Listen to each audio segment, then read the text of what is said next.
acho que muitos de vocês já me conhecem, eu sou Mariana Moreno e estou aqui mais uma vez para apresentar um evento do Grupo CITA, que é o grupo formado pela Clínica Ibis de Salvador e EVCIT de São Paulo, que esse ano está trazendo várias novidades para o nosso mutirão. Hoje nós estamos aqui para falar sobre um tema muito importante, hein? Artrite reumatoide, que é uma doença autoimune que atinge parte da população. A gente vai falar sobre o que é artrite reumatoide, sobre diagnósticos, sintomas, tratamentos e, principalmente, sobre como um paciente com artrite reumatoide pode levar uma vida normal ou próxima do normal.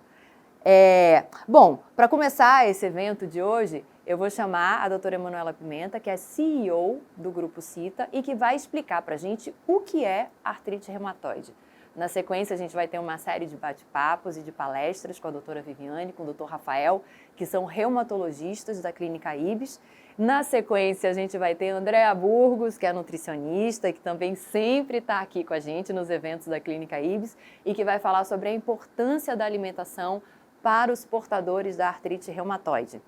Para encerrar o nosso evento, a gente vai ter uma convidada muito importante, uma paciente que é portadora da artrite reumatoide, que vai conversar um pouquinho com a gente sobre as conquistas e os desafios de quem tem essa doença autoimune. Antes da gente começar o nosso evento, eu quero já agradecer aos nossos parceiros, a Janssen e a FTC, pelo apoio fundamental na viabilização, na realização de eventos importantes como esse. Vamos nessa? Antes disso, você vai fazer o favor de se inscrever no nosso canal do YouTube, vai ativar as notificações, porque a gente sempre está trazendo informações muito esclarecedoras e muito importantes por aqui. E também não vai deixar de se inscrever no nosso mutirão de atendimento online. As inscrições são até o dia 3 de dezembro e acontecem através do link que vai aparecer aqui embaixo e também na descrição do vídeo. As vagas são limitadas, então corre lá e não perde tempo. Então, agora sim, a gente vai começar com a doutora Emanuela Pimenta. Doutora Emanuela, com você.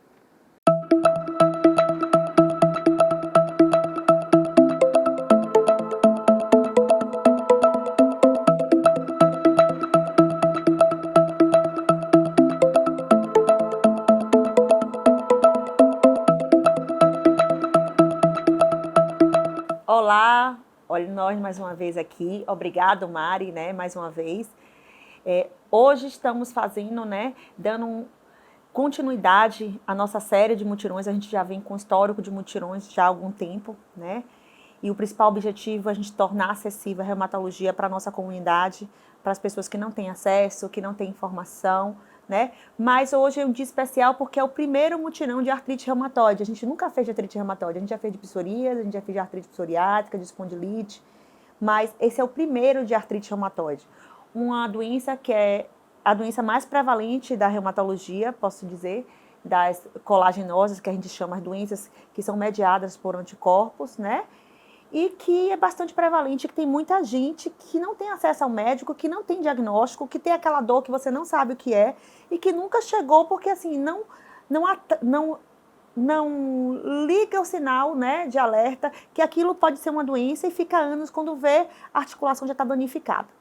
Então, o que eu vou falar um pouquinho hoje é para vocês o que é realmente artrite reumatoide, o que de fato essa doença é, o que essa doença representa, Então, é uma doença, inflamatória, de inflamação das articulações, que acomete principalmente mulheres em meia idade, 30, 35 anos até 45, 50 anos.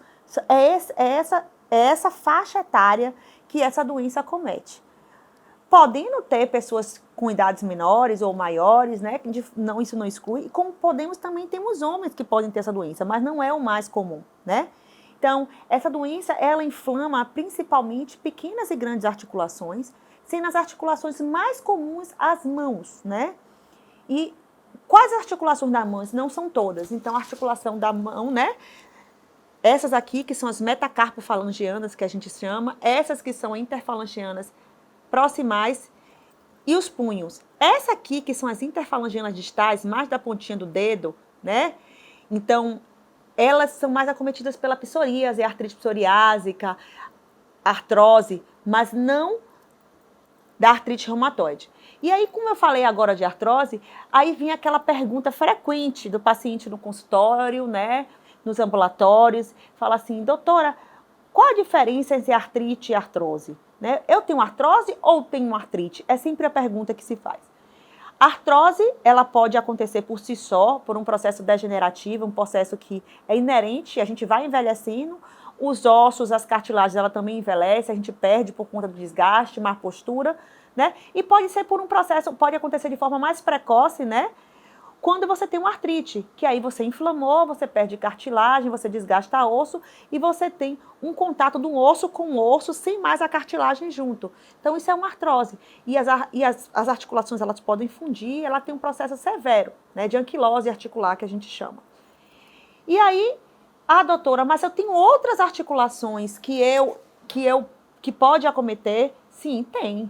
Tem, você pode não somente ter nas mãos e nos punhos, você pode ter no ombro, você pode ter no joelho, no quadril, no tornozelo, no pé, qualquer articulação, sendo que a mais comum é a mão e punho. Se você todo dia você acorda de manhã, né, você se sente parecendo que está enferrujado, é parecendo que você está sem óleo.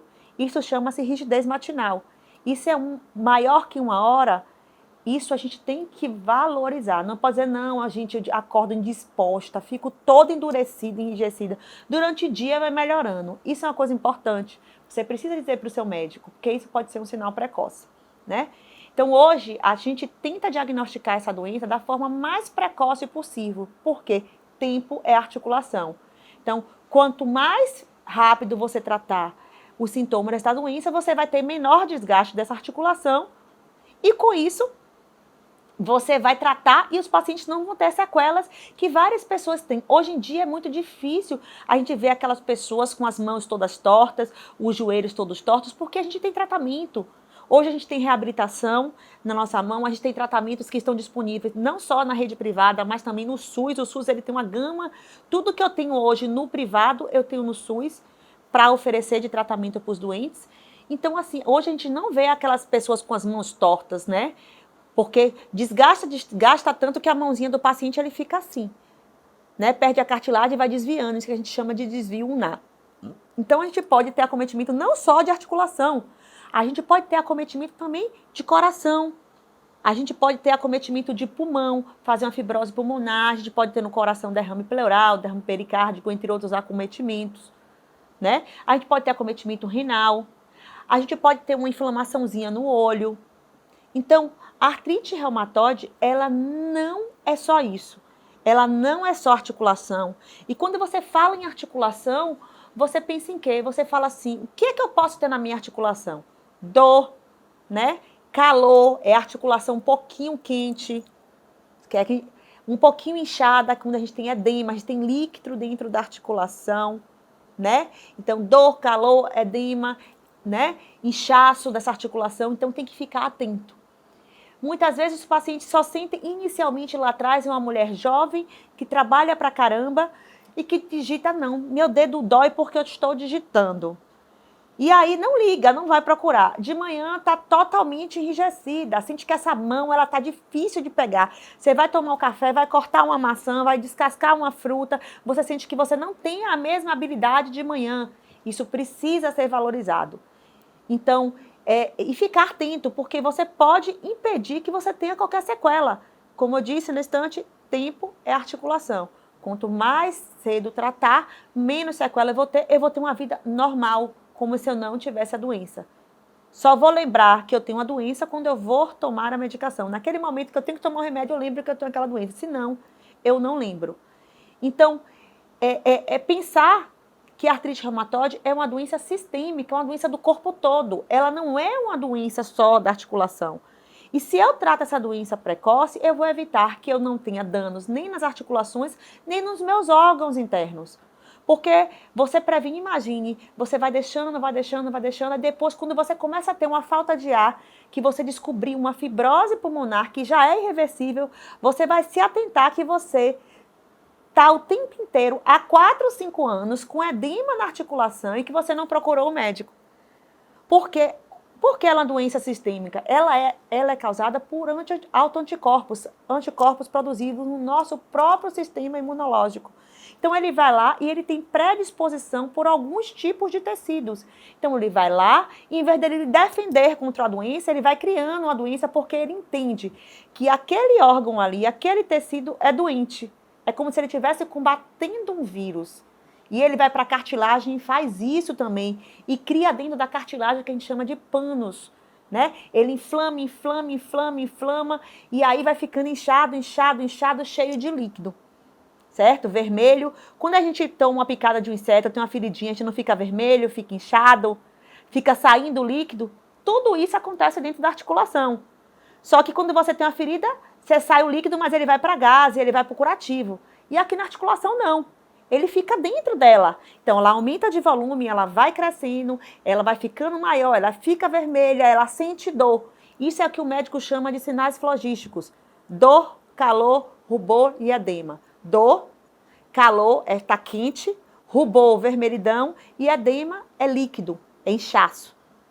Certo? Então, a gente precisa ficar atento para os sinais precoces dessa doença que é tão prevalente, né? E aí a gente vai lá e a gente vê, e tem exemplos. Hoje, as pessoas que têm 30 anos de doenças, elas estão com prótese, elas estão cheias de lesão, tem paciente que não anda. Isso não é realidade nos dias atuais. Nos dias atuais, a gente não vê mais isso. A gente vê isso, eu vi isso na minha residência, né?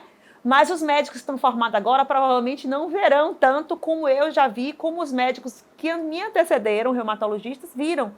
Porque a gente tem tudo na mão, a gente tem todo tipo de tratamento. No passado, nós só tínhamos o corticoide. Hoje, nós temos uma gama de coisa que está disponível para vocês.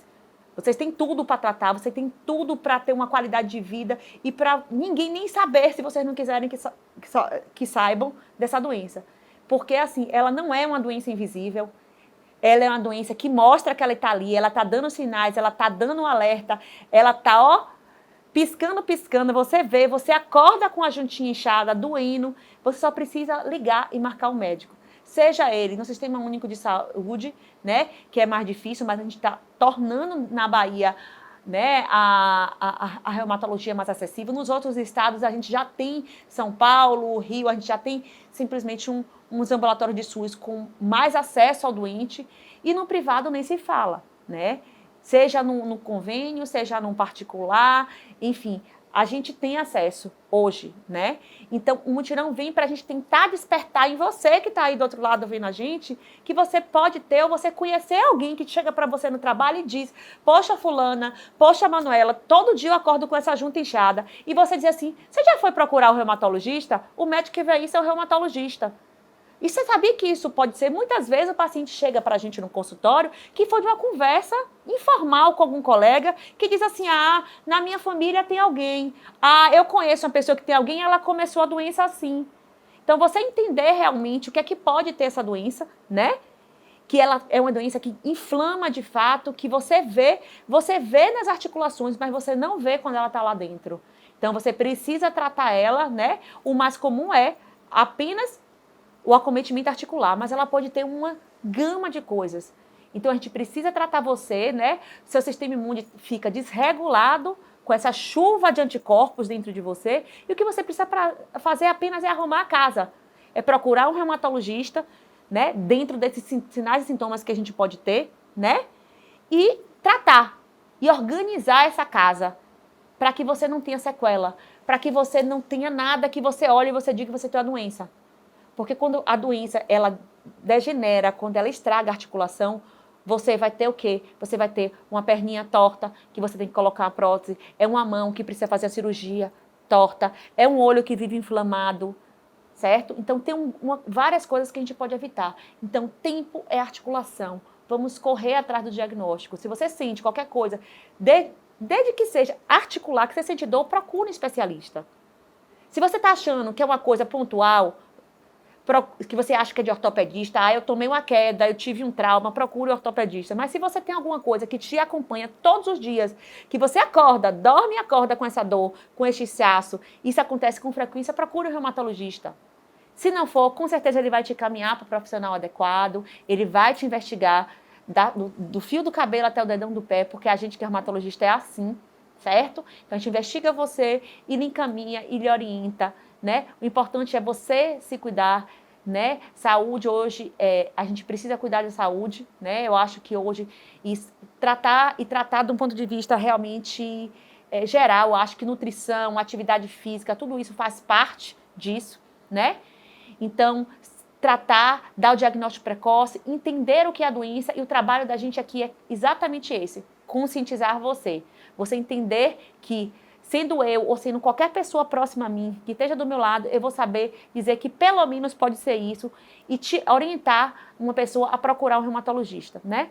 Então, nós estamos tendo as inscrições, né, para o mutirão ainda. Então, o link está aqui na telinha, só clicar, botar lá no computador, no celular, no iPad, onde quer que seja, acessar, se inscrever, que a gente vai atender você, vai esclarecer todas as dúvidas.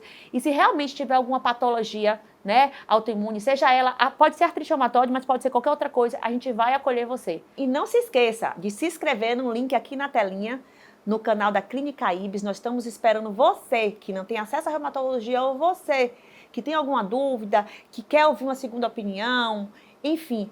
O objetivo desse mutirão é acolher e trazer a reumatologia para você, para a sua vida e para quem precisa de fato. Muito obrigado, Clínica Ibis, por essa oportunidade, porque eu acho que esses eventos são muito enriquecedores. Muito obrigado, Jansen, pelo apoio. E muito obrigada à UniFTC, que nos dá a possibilidade de acolher vocês, de trazer vocês, e coloca um ambulatório inteiro. Hoje a UniFTC dispõe de 11 ambulatórios de reumatologia, né, com profissionais qualificados. Então a gente consegue levar isso para você. Muito obrigada.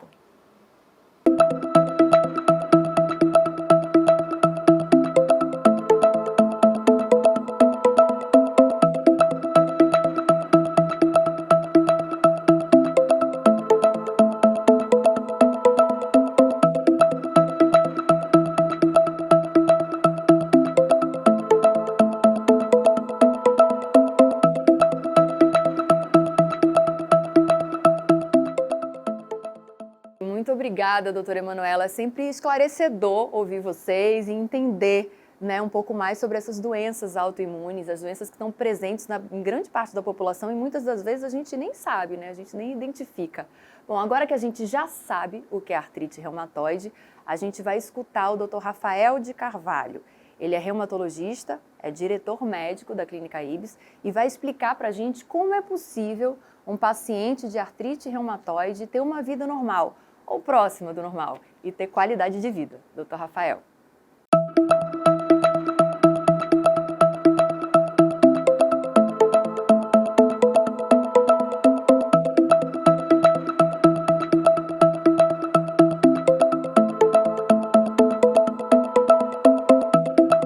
Olá, meu nome é Rafael Carvalho, eu sou reumatologista e diretor técnico da Clínica Ibis, uma clínica que faz parte do Grupo Cita, juntamente com a EVCIT de São Paulo. Nesse mutirão, eu queria conversar com vocês sobre a possibilidade de ter uma vida normal possuindo artrite reumatoide. Na verdade, é bem possível ter uma vida bastante próxima do normal, talvez até usando um termo que está em voga agora, o novo normal. Você que tem artrite reumatoide, a gente tem que dividir o seu tratamento em duas partes. Mas é muito importante que o paciente assuma a responsabilidade e participe de todas essas partes. A primeira, para você ter uma artrite reumatoide com bom prognóstico e manter suas atividades normais, você precisa que o diagnóstico seja feito de forma precoce. Então, um tempo em torno de 6 meses entre o seu primeiro sintoma e você ter acesso a um médico, de preferência um reumatologista, é essencial. O início do tratamento deve ser feito nessa janela de 6 meses, que a gente chama de janela de oportunidade para o tratamento. A segunda parte é ter acesso. A gente tem um problema aqui no Brasil de acesso ao sistema de saúde. Uma vez que você tem acesso, nesses primeiros 6 meses, um médico, um bom reumatologista, sua doença será tratada e a chance de um bom prognóstico aumenta bastante. A terceira parte é que você tenha controle da sua doença. Uma vez acessado o sistema de saúde, você vai precisar de várias consultas com o seu médico reumatologista, com ajuste de dose e com alguns exames, até que a sua doença seja totalmente controlada. A gente chama de atingir a remissão da doença. O que significa isso? Significa que você tem artrite reumatoide, mas ela não te limita em nada da vida do dia a dia, você não sente dor e seus exames laboratoriais são normais.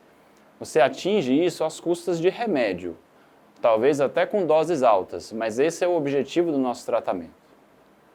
A segunda parte diz respeito ao paciente. Você deve ter uma mudança do estilo de vida adaptada a esse novo normal. Então você precisa ter adesão ao tratamento. Os remédios não são simples de tomar, eles demonstram alguns efeitos colaterais, às vezes até efeitos colaterais bastante indesejáveis. Mas com o auxílio do seu médico é possível manejar os efeitos colaterais e até achar uma nova droga que se adapte melhor ao seu perfil de tolerância ao tratamento. A segunda parte essencial é que você não pode fumar. Não é questão nem se você deve ou não. O cigarro faz com que a artrite reumatoide aumente o seu grau de intensidade. Tem alguns estudos que dizem que o cigarro pode inclusive causar artrite reumatoide. Então você fumando é como se você tivesse de um lado alimentando o fogo e do outro tentando apagar com remédio. Não vai dar certo. Você precisa parar de fumar. Outra coisa que o paciente deve assumir, você precisa manter sua atividade funcional através de exercício e dieta. É essencial para o tratamento. Vocês vão ver a apresentação da nutricionista Andréia Burgos, é muito importante. Se você tiver um ganho de peso, imagine se você tem uma artrite reumatoide com acometimento dos tornozelos. Cada grama, cada quilo de peso em cima dessa articulação inflamada vai lhe causar dor e vai ter uma perda funcional importante. Então a perda de peso é essencial. A atividade física é essencial. Toda vez que a gente tem uma lesão articular, nosso corpo involuntariamente começa a bloquear o movimento daquela articulação. Você mexe menos involuntariamente. Tudo que você mexe menos no nosso corpo, a musculatura tende a diminuir. Você faz uma atrofia muscular. O que a gente consegue com a atividade física? Garantir que você mantenha massa muscular e que isso te gere uma manutenção da sua função. O paciente tratado com artrite reumatoide, ele deve chegar igual ou muito próximo de tudo que ele fazia anteriormente ao diagnóstico.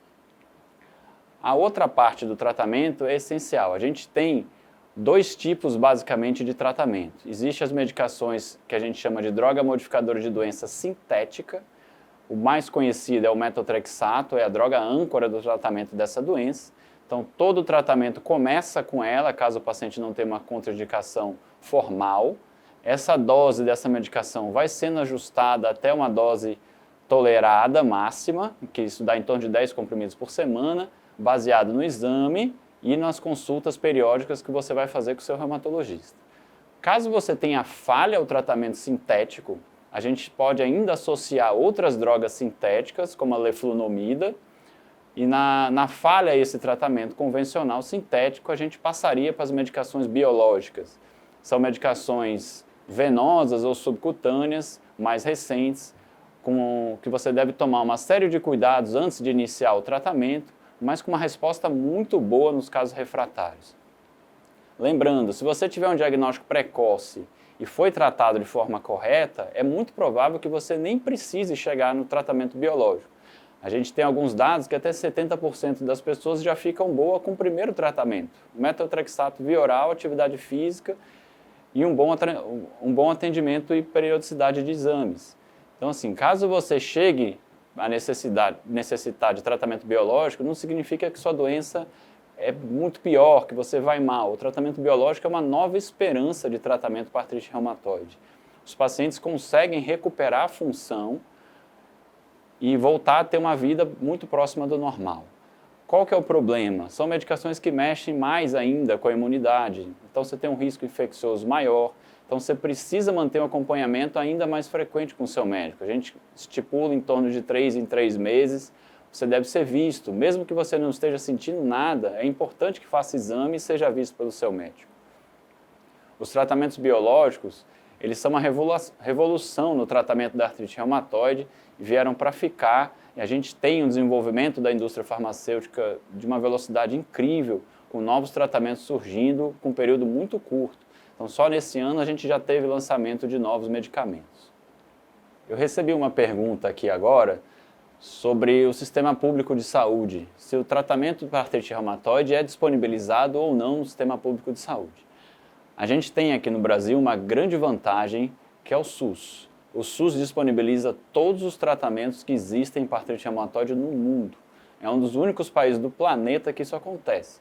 Então, assim, se você conseguir entrar no sistema de saúde, que é o problema, o gargalo maior do SUS, na minha opinião, é uma questão de acesso. Uma vez que você esteja dentro, o tratamento pode ser feito pelo SUS sem problema nenhum. O mesmo medicamento disponível na iniciativa privada é idêntico ao que o SUS disponibiliza para a população. A gente recebeu outra pergunta aqui de uma paciente. O paciente que não conseguiu ter o tratamento naquele tempo precoce ideal, está fora da possibilidade de tratamento? De forma nenhuma. A gente tem tratamentos disponíveis para todas as fases da artrite reumatoide. Preferencialmente, ela deve ser tratada de forma precoce, até 6 meses. O paciente que já tem a doença de longo prazo, já tem alguma deformidade articular, ainda assim ele merece ser tratado. Essa doença consegue ser estabilizada no grau que ele está atualmente, com auxílio de uma abordagem multiprofissional, com atividade física, nutricionista, ele consegue recuperar alguma de suas funções. Pode ser que ele precise de doses mais altas de medicação, mas é possível que ele seja tratado e é possível que ele tenha melhora de sua qualidade de vida. Pessoal, participe do mutirão da Clínica Ibis e do Grupo Cita. O objetivo é pegar pacientes exatamente nessa fase precoce. Então, assistindo essas aulas, você se identificou que talvez você tenha esse problema, é uma grande chance de você ser atendido na forma precoce e ter seu tratamento instituído tão logo seja possível. Agende a consulta aqui clicando no link do rodapé ou na descrição do texto e do vídeo. Acho que vale muito a pena. Caso você tenha alguma dúvida também, a gente está disponível para tirar as dúvidas sobre essa doença. Muito obrigado pela participação de todos. É um prazer conversar com vocês sobre artrite reumatoide, essa doença tão frequente, tão comum, que a gente deve tratar para manter as pessoas ativas na sua vida normal. Obrigado.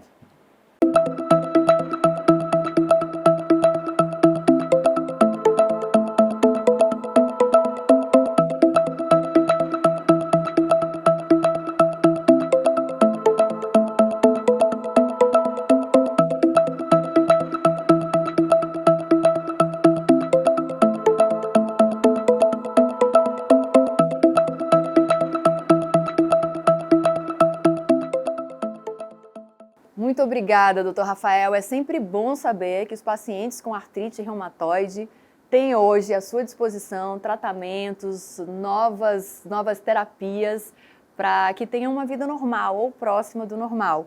Bom, eu quero lembrar, antes de seguir, que as inscrições para o mutirão de atendimento online estão abertas até o dia 3 de dezembro, através do link que está aparecendo aqui embaixo e que também está na descrição do vídeo. Corre lá, não deixa para depois, porque as vagas são limitadas, tá bom? Bom, agora que a gente já sabe o que é artrite reumatoide e que já entendeu como é que o paciente pode levar uma vida normal tendo essa doença, a gente vai entender um pouquinho da importância dos alimentos para estes pacientes. A gente vai conversar e escutar a Andréa Burgos, que é nutricionista, que está sempre aqui nos eventos da Clínica Ibis e que vai contar um pouquinho sobre a prescrição nutricional no combate à inflamação e sobre o papel da microbiota intestinal na artrite reumatoide. Você sabe o que é microbiota? Eu não sei, mas vou aprender agora. Andréa, com você.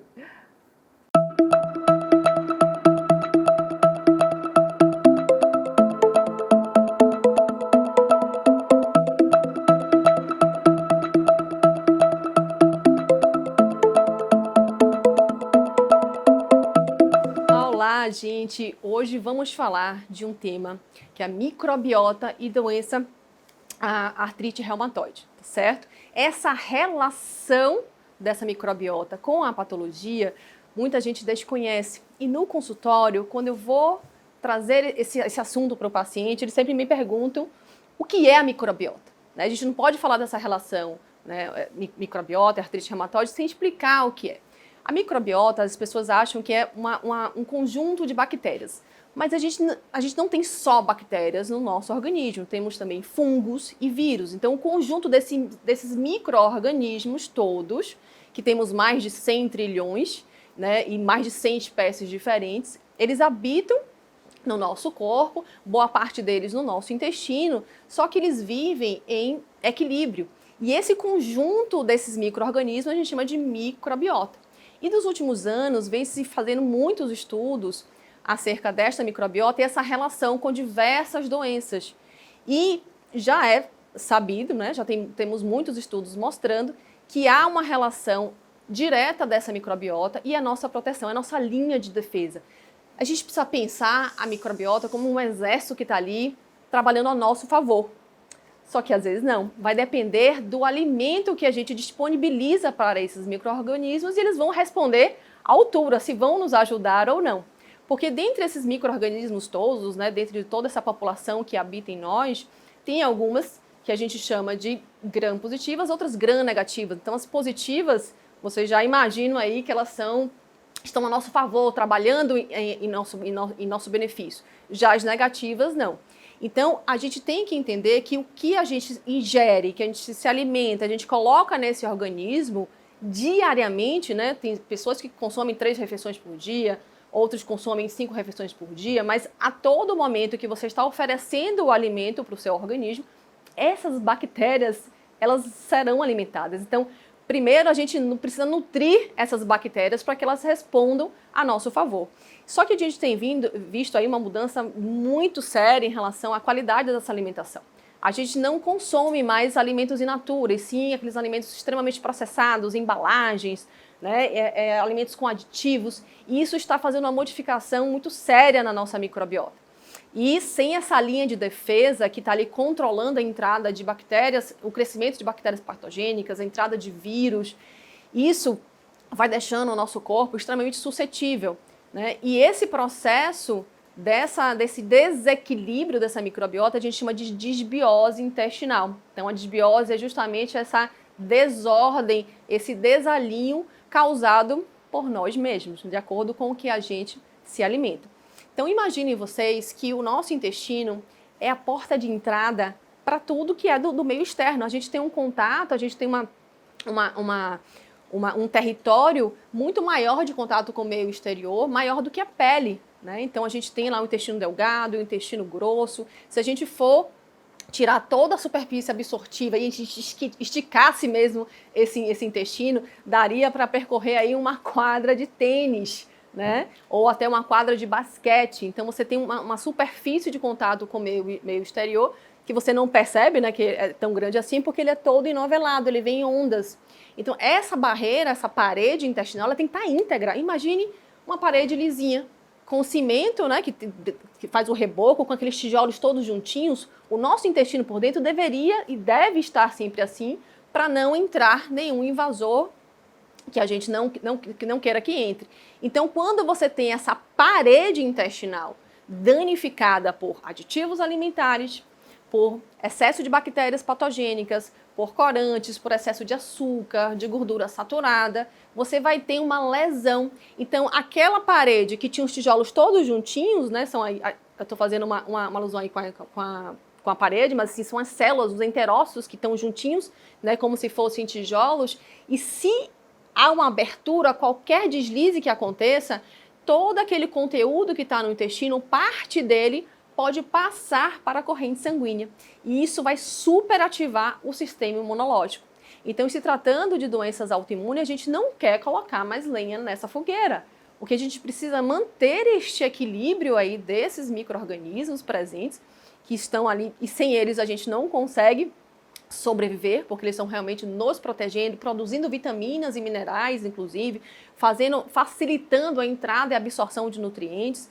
Então, se a gente mantém essa parede íntegra, a gente vai colaborar com o tratamento, fazendo com que você evolua cada vez mais em relação ao tratamento que foi definido com você e com seu médico, com seus médicos, em toda a equipe aí que vocês têm acompanhamento da IBS. Então, se você tem essa condução do seu estilo de vida, da forma de se alimentar adequada a essa microbiota, tudo vai correr muito melhor.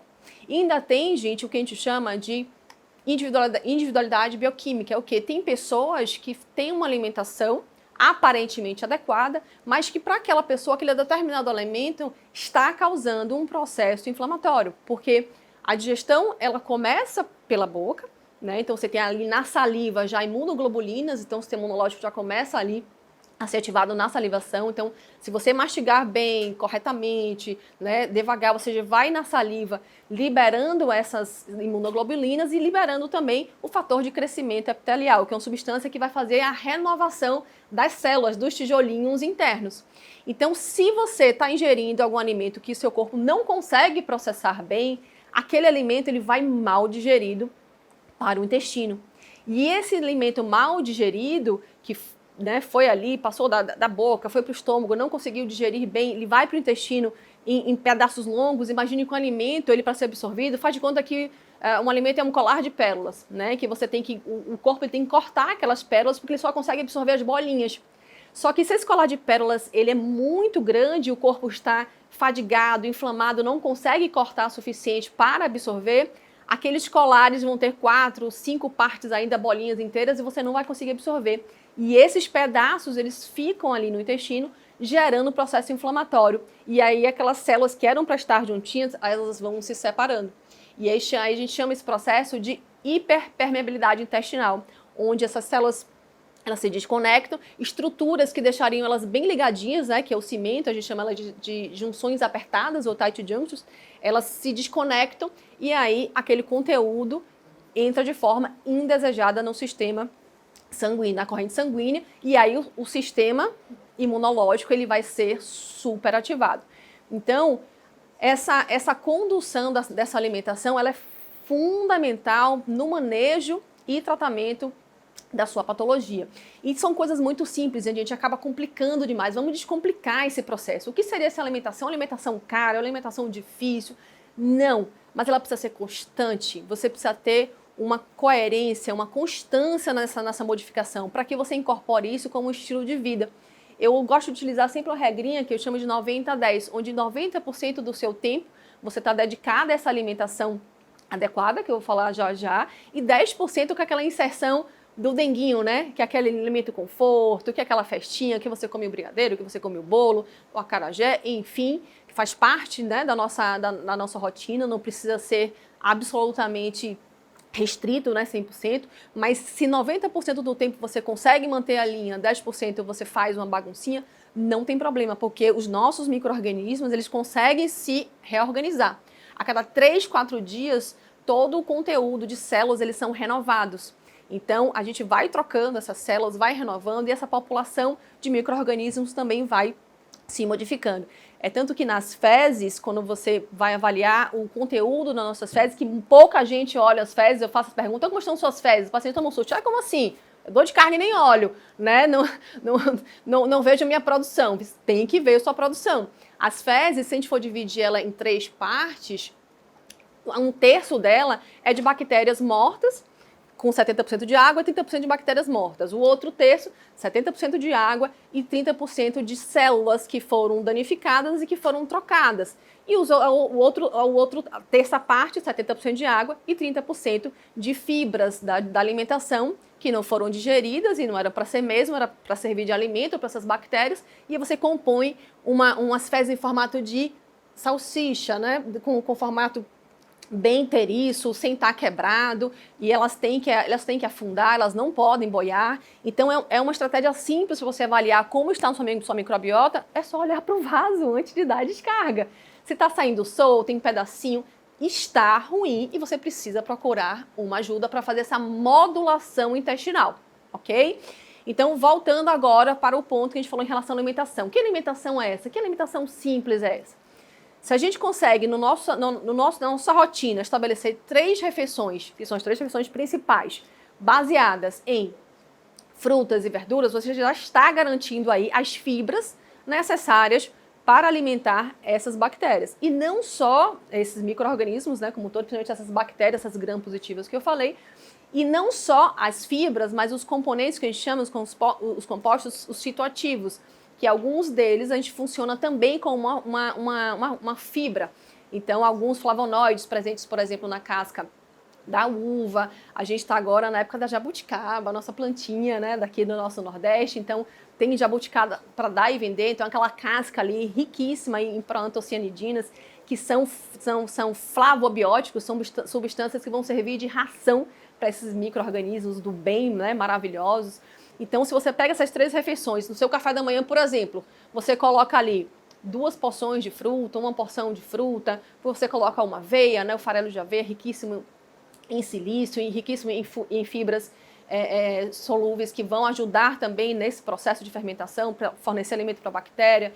Então, se de manhã você já acorda cuidando com o denguinho dessa sua microbiota, você vai respondendo já desde de manhã ao impacto positivo. Está muito na moda as pessoas utilizarem os sucos verdes, os shots, né, com gengibre, né, o gengibre extremamente inflamatório, principalmente na artrite reumatoide, ela é de grande valia ali para poder ajudar a redução da dor e aliviar a dor. Alguma infusão ou uma decocção, então, por exemplo, um chá verde ou uma decocção de unha de gato ou gardo diabo, que são 2 plantas também muito utilizadas na artrite reumatoide para aliviar a dor e o desconforto. Então, se você vem com uma infusão, uma decocção, uma fruta, uma fibra, e aí coloca proteínas de mais fácil digestão nesse café da manhã, você já tem uma refeição completa. E aí, seguindo, vai para o almoço, vai para o jantar. Seu almoço e seu jantar, ele precisa ter vegetal. Metade deste prato do almoço precisa ser de vegetal. Folhas, né, os legumes. Você precisa ter um prato colorido. Então, pensa em cores. Se seu prato tá com 2 cores, ele não tá bem. Pensa em 5 cores no prato, né? Coloca alguma coisa de verde, outra coisa laranja, vermelha, e você vai compor metade do prato com o arroz, com o feijão. O feijão é uma das fibras mais maravilhosas que a gente tem, porque, inclusive, ela vai ajudar. O feijão, ele tem carboidrato e tem proteína, e aquelas fibras que estão ali nas leguminosas, nos feijões, vão ajudar a dar mais saciedade, vai liberar de uma forma mais gradativa esse açúcar e vai ajudar sobremaneira a microbiota. Então, você tendo ali este volume, tanto no almoço como no jantar, você pode repetir o mesmo prato do almoço do jantar, não tem problema, tá? Então, esse conjunto de elementos ao longo do dia, onde você consegue obter aí pelo menos 370 gramas de vegetais na sua alimentação, entre café da manhã, almoço, jantar, em que você coloca também as leguminosas presentes diariamente, onde você tem uma ingestão de água, né? Lembra que eu falei um pouquinho mais cedo que as fezes, elas são compostas de 70% de água, então não adianta você ter uma alimentação maravilhosa e você não ingere líquido. Na correria, essa coisa do uso da máscara, as pessoas têm consumido pouquíssima água e a quantidade de pacientes no consultório obstipados tem aumentado muito. Então, se você está com o intestino preso, se você está com dificuldade de evacuar, começa pensando na água, né? Depois da água, pensa nas fibras e pensa depois também se você não está sobrecarregando o seu corpo com algum alimento que você não consegue digerir bem. Por exemplo, eu tenho pacientes que não conseguem digerir bem a proteína do ovo e come ovo todos os dias. E aí aquela proteína mal digerida vai trazer problema para essa microbiota. Então, para este paciente, se eu fizer só uma rotação, não excluir o ovo e colocar o ovo 2 vezes na semana, 3 vezes na semana, a microbiota já vai responder e ela vai voltar a manter o funcionamento do corpo aí de uma forma extremamente satisfatória.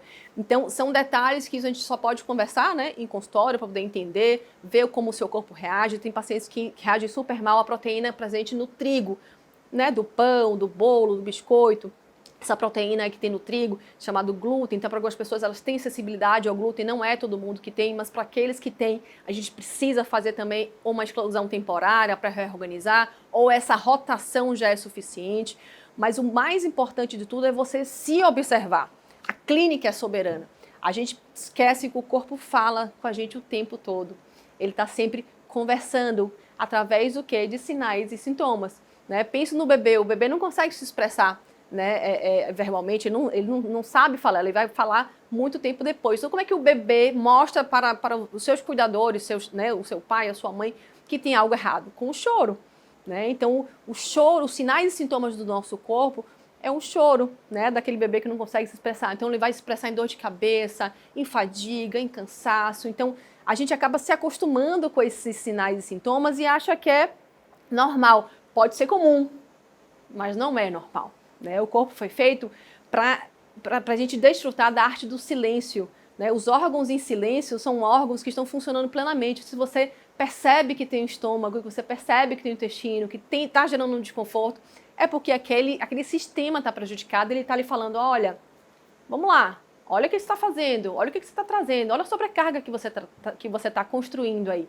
Então, a saúde é o tempo todo uma construção diária dos nossos hábitos. Não deveria ser nunca um suplício tremendo você montar uma refeição equilibrada de forma simples, como eu falei.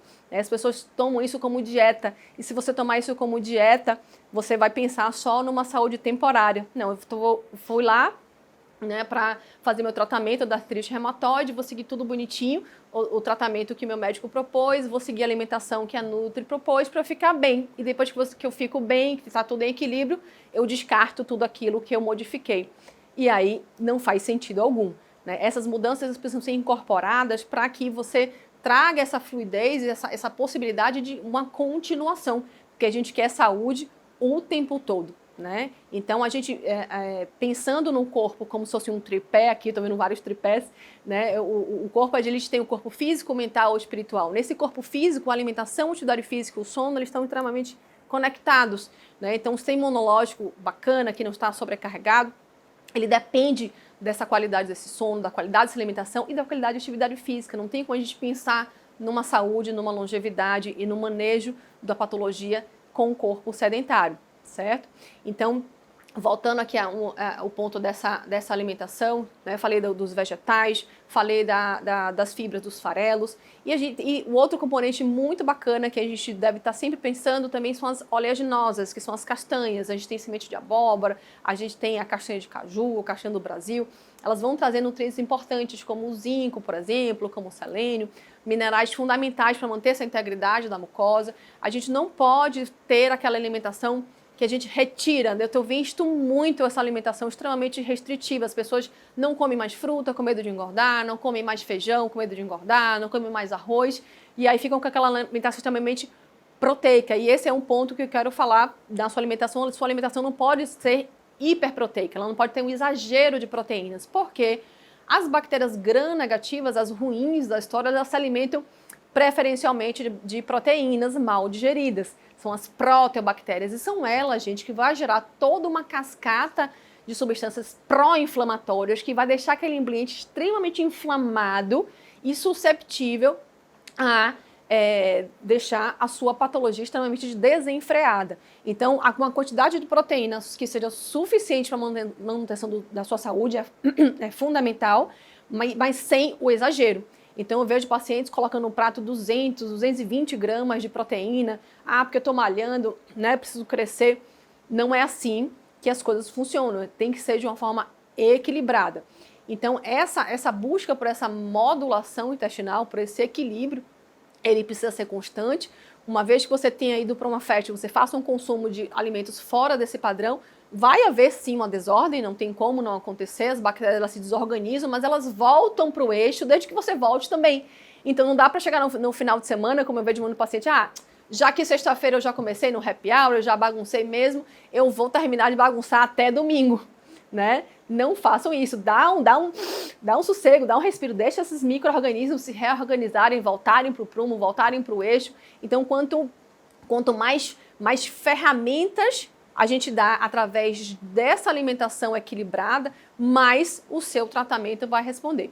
Então, claro que essa é um tema extremamente vasto, né? A gente poderia ficar falando aqui a manhã inteira, mas acho que esses pontos principais que eu trouxe aqui para trazer essa conexão, né, tão importante da microbiota e a artrite reumatoide, só para vocês pensarem no quão vasto é esse mundo e quantas possibilidades maravilhosas a gente tem. Gente, antes de encerrar, eu recebi aqui 3 perguntas bem interessantes que eu vou responder agora, tá bom?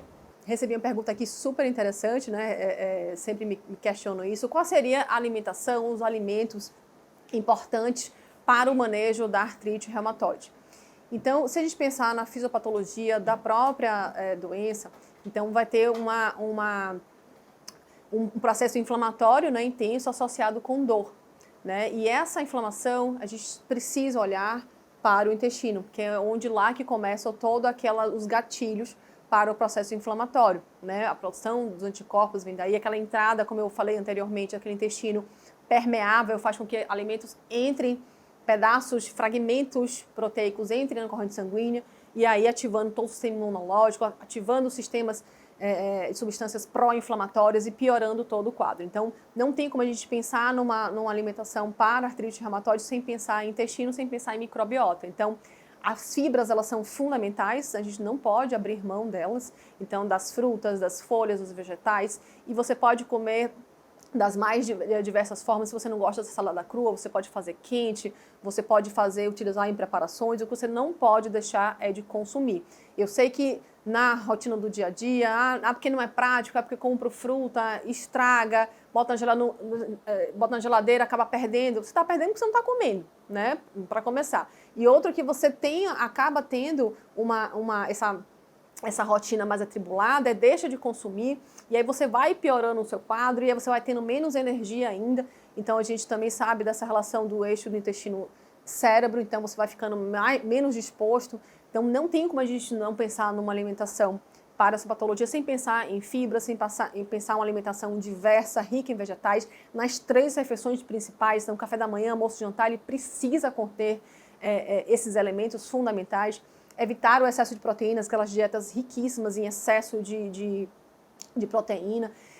Uma alimentação que seja rica em gorduras que vão ajudar no processo de desinflamar, então ricos aí em ômega 3, seja do óleo de peixe, seja da chia, da linhaça, são componentes importantes. Uma ingestão hídrica adequada, isso é a base importante para você poder fazer esse manejo dessa modulação aí, dessa microbiota, e você ter um apoio em relação à patologia. Um outro ponto é a questão da dor, né, associada aí no desenvolvimento da doença, na progressão da doença, que você pode se valer aí de elementos na alimentação mais anti-inflamatórios. Então, o gengibre, por exemplo, eu costumo colocar bastante em pacientes com esse quadro, porque ele tem as substâncias anti-inflamatórias, há algumas decocções, né, algumas infusões, como garra do diabo, unha de gato, o próprio chá verde. Então, são estratégias bem interessantes que a gente utiliza na própria alimentação, né, em forma de, vocês conhecem como chá, mas uns são feitos com decocção e infusão, que é o tipo de preparo que é um pouquinho diferente, mas essa é uma estratégia interessante que a gente pode utilizar também. Então, mas antes de pensar nesse extra, essa grande base dessa alimentação sem embalagem, pense sempre na alimentação que você descasque e não que você desembale. Então, esse acho que é o foco principal. E chegou aqui também outra pergunta, falando sobre justamente essas estratégias. Quais seriam, né, a pessoa falou assim, eu me alimento super bem, tá tudo bem adequado, eu estou comendo, mas eu sinto que eu preciso, ou que eu posso dar uma ajuda extra. Qual seria essa ajuda extra que você poderia colocar na sua alimentação, nesse caso aí? Então, uma pessoa que já fez o dever de casa, já está se alimentando dessa forma, já está bebendo água adequadamente, o que você pode trazer de estratégia aí nutricional? Então, eu costumo colocar ao longo do dia, eu chamo de estratégias anti-inflamatórias aí nesta refeição. Então, eu coloco de manhã, logo quando acorda, no meio da manhã, no meio da tarde, às vezes eu coloco antes de dormir, né? Então, a gente pode utilizar o extrato de própolis, né? Pode ser o própolis verde, o própolis vermelho, extrato glicólico, né? Ou extrato alcoólico, depende aí do paciente. Eu costumo utilizar para cada quilo 2 gotas, né, para cada quilo de peso. Então, dependendo do paciente, eu posso usar mais, uma dose menor. Lembrando só que, dependendo da aceitação ou desse estômago que está mais sensível ou não, o paciente vai sentir algum desconforto ou não, vai depender. Então, uso própolis, uso essas infusões da decocções que eu falei, da unha de gato, da garra do diabo, da camellia sinensis. E uma estratégia que eu gosto de botar também no almoço é o óleo de açafrão. A cúrcuma longa é uma planta super estudada em relação ao processo de dor e inflamação, principalmente nessa região osteoarticular. Então, é uma estratégia super simples. Você pega uma garrafa de azeite de oliva, coloca ali 2 até de colheres de sopa da cúrcuma longa, dessa especiaria, super amarelinha, deliciosa, coloca nessa garrafa ali. E para ter uma ação sistêmica, coloca um pouquinho de pimenta negra, só um pouquinho, e deixo esse azeite de oliva com essa cor amarelinha, deixo 3 dias e vou utilizando isso na alimentação. Café da manhã, almoço, jantar, seria o equivalente aí pelo menos a 1 colher de sopa para você consumir desse óleo, né, de açafrão caseiro, para poder você sentir o benefício da cúrcuma longa. Claro que a gente pode utilizar também estratégias em extrato seco, né, ou seja, fazer em farmácia de manipulação ou produtos comprados prontos da própria cúrcuma longa. A bojvelha serrata é uma planta também que a gente pode utilizar em extrato seco com bastante benefício. Então, são esses extras que a gente vai trazendo aí ao longo do dia que pode melhorar sobremaneira.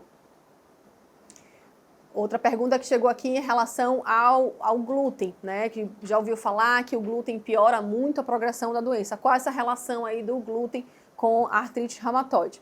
É um tema bastante vasto, bastante rico, tem bastante estudo trazendo essa relação do glúten, que é essa proteína presente em alguns cereais, como trigo, centeio, cevada, que é uma proteína de difícil digestão, super longa, que algumas pessoas têm sensibilidade, que a gente chama sensibilidade ao glúten não celíaco, né? Não é o paciente celíaco, aquele paciente extremamente alérgico, que se no ambiente tivesse aqui alguma coisa com glúten, ele não poderia nem ficar, porque só em aspirar as partículas já sentiria o efeito. Estou falando dos pacientes sensíveis ao glúten, que não são celíacos, mas que não sabem e que estão consumindo. Então, essas proteínas, né, que vão ser mal digeridas, é um banquete para as bactérias patogênicas e para o processo inflamatório que vai gerar transtorno aí na condução da patologia. Então, para esses casos, é bem interessante que a gente faça, assim, a exclusão, né? A gente tem que lembrar sempre que antes de fazer uma exclusão total, a gente precisa ter certeza se o paciente é celíaco ou não. Isso só é feito através do diagnóstico feito por um médico, depois de uma biópsia, que é quando se retira um pedacinho do intestino, você vai avaliar. Porque se a gente faz uma exclusão total desse glúten sem saber, sem ter a certeza se esse paciente é celíaco, porque tem paciente que é celíaco e não sabe, né? E a gente faz essa retirada e aí na hora de fazer a biópsia, quando for fazer, vai dar lá um falso negativo e a pessoa vai continuar consumindo sem saber e isso pode trazer muitos transtornos. Então, por isso que eu falo, é um tema complexo, é um tema muito robusto e é um tema super controverso também, porque foi muito banalizado essa exclusão sem acompanhamento, o que pode trazer muito mais consequências mais para frente. Então, uma vez que tem uma doença autoimune instalada, você precisa ter uma equipe multidisciplinar que converse aí, né, com a sua linha de tratamento, que é importante para você, para a sua melhora, e não dá para ficar fazendo essas inserções de cabeça, porque você pode acabar gerando consequências indesejadas, tá certo? Então, nada de abandonar o tratamento que você está fazendo, porque fulaninho falou que a dieta assim, porque isso, ou que o tratamento alternativo, não, é fazer algo em conjunto, complementando, algo ali que toda a equipe tenha essa possibilidade de atuação nas suas diversas esferas. Chegamos ao final, gostaria de agradecer mais uma vez a Clínica Ibis por estar aqui. É uma clínica que eu tenho bastante carinho, sempre um prazer falar aqui para ajudar tantas pessoas que estão nos assistindo e até a próxima.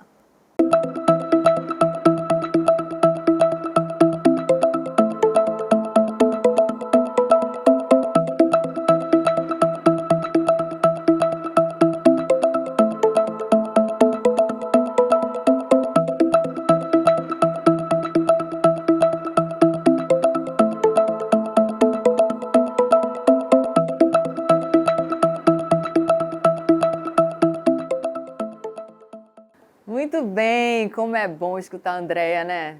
Ah, é tão esclarecedor, tão leve, tão legal falar. E é tão importante a gente perceber, né, o valor da alimentação na vida da gente. Muito obrigada, Andrea. Bom, para finalizar o nosso evento de hoje, a gente vai ter agora uma participação muito especial, já que esse evento é sobre conscientização, sobre a artrite reumatoide.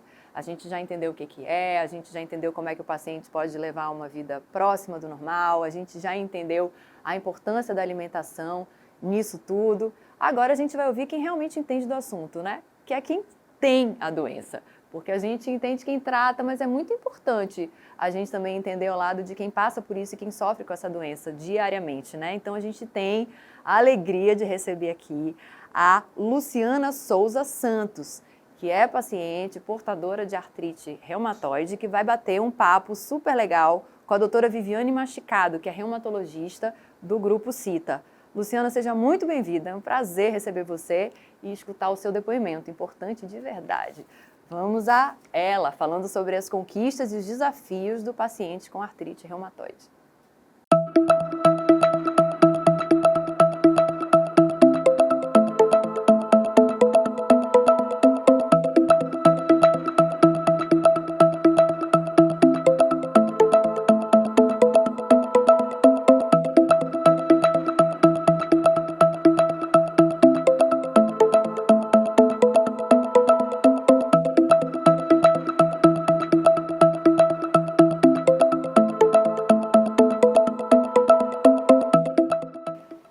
Olá, eu sou Viviane Machado, sou reumatologista da Clínica Ibis e hoje eu vou falar um pouco sobre a jornada do paciente com artrite reumatoide. Nós sabemos que jornada é uma trajetória, o percurso que o paciente percorre até o diagnóstico da sua doença. E na artrite reumatoide, a jornada se inicia muitas vezes com os primeiros sinais e sintomas da doença. Os primeiros sintomas do paciente com artrite reumatoide costuma ser a dor articular.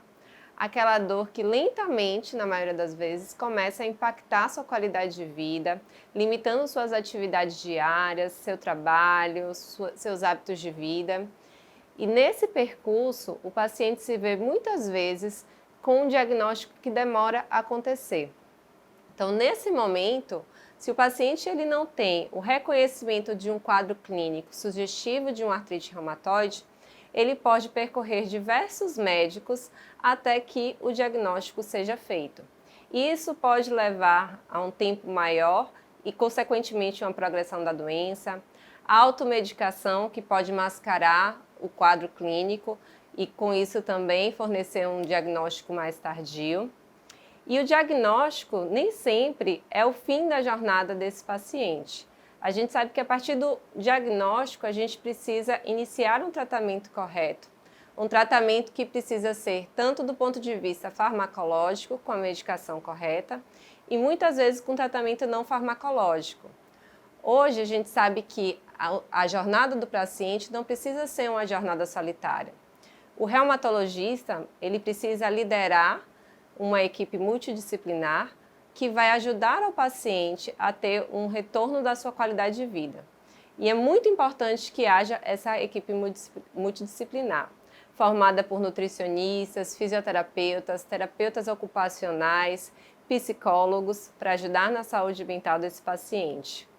Então, hoje, a gente precisa dar atenção maior a essa jornada, acolher esse paciente.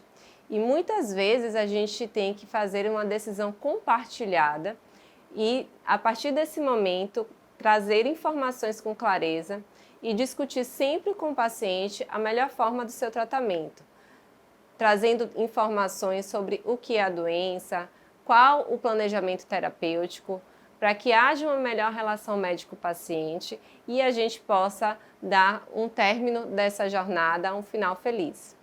Hoje eu quero convidar aqui uma paciente muito especial e querida, que é a Luciana, que vai contar um pouco para a gente, um bate-papo leve, de como foi a jornada dela até o diagnóstico e, atualmente, como ela se encontra com a doença e como está sendo o seu tratamento. Vamos receber aqui a paciente Luciana. Primeiro agradecer, Lu, a presença e ter aceito o convite para conversar um pouco com a gente, um bate-papo leve. E eu queria que você contasse como é que foi a sua jornada até o seu diagnóstico de artrite reumatoide. E a primeira pergunta que eu vou fazer é: como foram os primeiros sinais e sintomas da sua doença? Como é que você lembra que a doença se apresentou para você? Primeiramente, boa tarde. Eu gostaria de agradecer a oportunidade de estar aqui contando um pouco da minha experiência aí com a artrite. E tudo começou há aproximadamente 4 anos. Há 4 anos, e eu comecei com fortes dores que começaram nas mãos e foi disseminando, foi para cotovelo, joelhos, pés, e eu estava totalmente perdida sem saber o que estava acontecendo comigo, né? Então eu comecei em busca, né, a gente primeiramente pensa em um ortopedista, não pensa logo no reumatologista. Mas aí, conversando com uma amiga, ela me indicou, disse que tinha ido na senhora, que tinha gostado muito, e me indicou e eu resolvi ir. E quando eu já fui assim, em um estado bem adiantado, porque eu já estava com dores por todas as articulações do corpo, inclusive pescoço. Tudo totalmente assim inflamado, com edemas. E aí eu resolvi marquei uma consulta com a senhora e chegando lá a dor estava tão difusa, como a senhora me disse, quando me atendeu, estava tão difusa que não tinha como dar um diagnóstico naquele momento, né? Então teria que fazer exames exames de imagem, exames de sangue, para poder chegar, enfim, ao diagnóstico. E aí foi quando eu fiz todos os exames e quando eu levei o resultado, veio a confirmação da artrite reumatoide. E fala pra gente um pouquinho, nesse momento, né? Você falou, então, a sua jornada até que não foi tão longa, Não, né? não foi Eu comentei longa. aqui antes que muitas vezes o paciente ele vai em vários médicos, a saída muitas vezes ao ortopedista é clássica, né? Antes de chegar até um reumatologista. E aí, nesse momento do diagnóstico, né? Que veio a confirmação, como é que foi isso? Como é que você recebeu essa notícia? Para mim foi um baque, assim, porque eu, na verdade, já tenho outras doenças crônicas. Eu tenho a diabetes tipo 1 desde os 27 anos. Eu fiquei hipertensa, leve. Então, assim, veio uma terceira doença, né? Crônica. Então, assim, só que aí eu pensei, bola para frente, como eu fiz com as outras também, né? E foi quando começou fisioterapia, o corticoide, o tratamento inicial, né? E foi indo, foi quando também foi passado o leflunomida, que eu tomei, não me adaptei. E aí a senhora partiu logo para ver a possibilidade do biológico. Eu acho que foi a melhor coisa que aconteceu. E assim, a doença ela impactou muito profissionalmente. Porque, assim, primeiro que a gente sofre com discriminação. Outras que as pessoas não acreditam que você esteja passando por aquelas dores incapacitantes. Então me prejudicou um pouco, mas eu não desisti. Inclusive, às vezes eu ia me arrastando para não desistir, entendeu? E foi isso. Mas aí comecei o tratamento, fui fazendo o tratamento. No início é bem difícil, né? Não é rápido. A resposta não é rápida. Mas o importante é você persistir, continuar com o tratamento, e foi o que eu fiz. E chegou a parte do biológico e entrou com o Mira, que hoje ainda continuo com ele, e para mim foi uma qualidade de vida que ele me deu, o Mira. O Mira para mim veio assim como foi o que faltava assim para mim. Então assim, entre o diagnóstico, com o primeiro tratamento, com que não deu certo, né, que foi com leflunomida e com o Mira, foi um curto espaço de tempo, pode-se dizer, né? Porque às vezes as pessoas passam anos, mas eu sou muito preventiva, até porque eu tenho outras doenças crônicas, então isso me fez eu procurar imediatamente, né? Ótimo. Essa parte do impacto, você trouxe muito da questão profissional, Sim. né? E o que a gente vê também é o impacto muitas vezes na vida pessoal, né? Você acha que depois que você alcançou a remissão hoje, né? Que você está em outro patamar, seu tratamento ele foi escalonado, a gente tentou medicações orais, né? O metrexato, leflunomida, mas realmente era uma doença agressiva. E a gente precisou partir para a terapia biológica. Hoje, no estágio que você está, em remissão, como é que você observa a qualidade de vida, esse retorno? O que você está conseguindo fazer novamente que você não estava conseguindo fazer antes? Eu, na verdade, estou conseguindo fazer tudo, né? Tudo. Até o que as pessoas acham que eu não vou ter condições de fazer, eu faço. Eu pego peso, eu corro, eu subo escada, eu desço escada, eu não tenho, tenho uma qualidade de vida como se, eu me sinto às vezes como se eu não tivesse a doença. Porque o remédio me dá uma qualidade de vida tão boa que eu me sinto uma pessoa normal. Me sinto uma pessoa normal para fazer tudo. E pensar que um dia nem um sutiã eu poderia colocar, nem pentear o cabelo, nem segurar uma escova de dente. É impressionante, as pessoas às vezes até duvidam disso, mas é uma verdade. Eu precisava de ajuda e hoje eu vejo eu fazendo tudo, né? Então, assim, e também lembrar que eu continuo tomando metotrexato, que eu não posso deixar de tomar o metotrexato, né? Que eu tomo semanalmente. Mas para mim o Mira me deu uma qualidade de vida, assim, maravilhosa. Em todos os aspectos, ele me ajudou em todos os aspectos da minha vida. Eu acho importante a gente ter espaços como esse, né? E trazer informação. Talvez esse seja a melhor contribuição que a gente possa fazer, né? Se a gente conseguir encurtar essa jornada do paciente, se a gente conseguir trazer conhecimento para a população, para os as pessoas que ainda não tiveram diagnóstico, reforçar essa possibilidade diagnóstica também no meio médico, a gente vai conseguir diagnósticos mais precoces e, consequentemente, um desfecho assim tão favorável como foi o seu caso, né? Não foi tão rápido, a gente sabe que muitas vezes a gente precisa de um tempo, como você mesmo falou, né? Para ir ajustando terapia.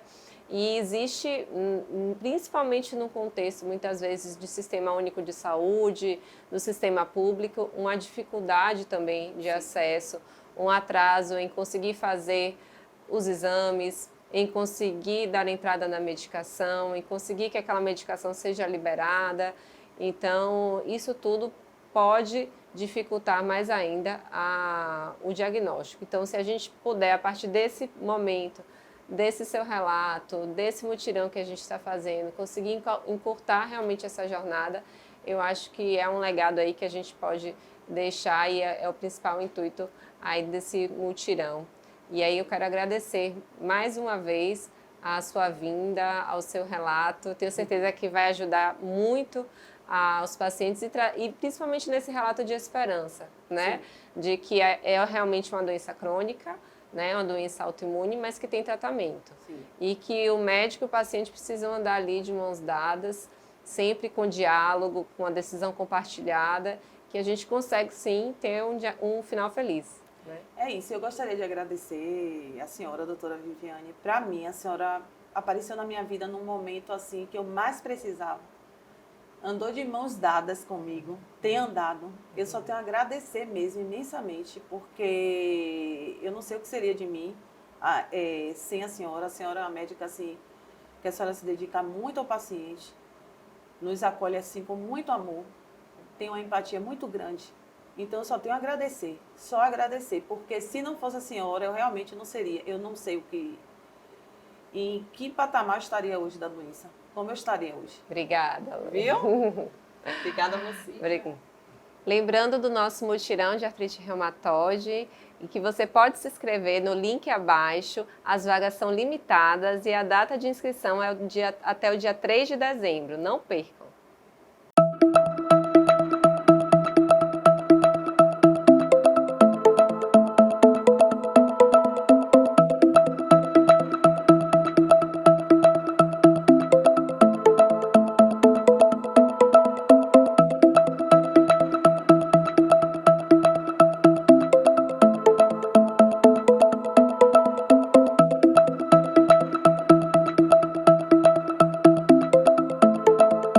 Obrigada, doutora Viviane, Luciana, pelo depoimento. Muito obrigada. E aí, gostaram do nosso conteúdo?